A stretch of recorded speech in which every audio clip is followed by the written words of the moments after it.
Il n'y a pas longtemps, j'ai été abordé par des témoins de Jéhovah dans la rue qui voulaient que je prenne leur brochure, mais je n'ai pas accepté parce que je sais que le message des témoins de Jéhovah n'est pas en accord avec la Bible.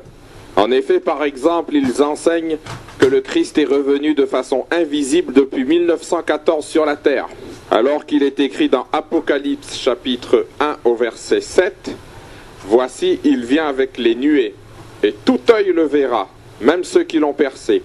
Et toutes les tribus de la terre se lamenteront à cause de lui. » Donc selon la Bible, le retour du Christ n'est pas un événement caché et invisible que seuls quelques initiés connaissent. C'est un événement universel. Tous les hommes en sont les témoins. C'est une catastrophe à l'échelle mondiale. C'est la fin de l'humanité. Et on le voit sur ce point, les témoins de Jéhovah déjà ne disent pas la vérité. La Bible contredit leurs fausses théories. Nous lisons dans Matthieu chapitre 24 au verset 30, « Alors le signe du Fils de l'homme paraîtra dans le ciel, toutes les tribus de la terre se lamenteront, et elles verront le Fils de l'homme venant sur les nuées du ciel avec puissance et une grande gloire. » Donc les témoins de Jéhovah disent que le Christ va revenir invisiblement.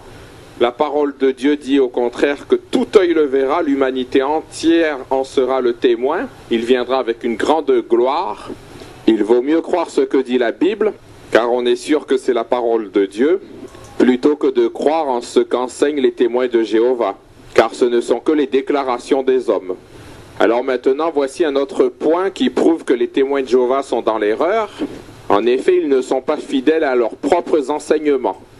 Les témoins de Jéhovah refusent les transfusions sanguines parce qu'ils pensent que selon la Bible, on n'a pas le droit d'absorber du sang.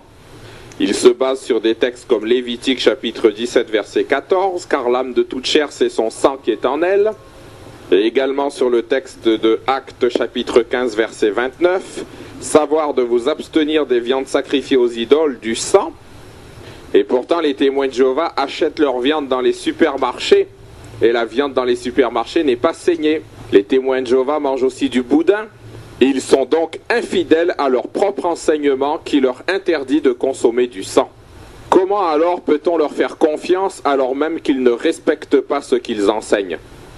Avec cet enseignement sur les transfusions sanguines, les témoins de Jéhovah se condamnent eux-mêmes puisqu'ils consomment du sang à travers des viandes non saignées.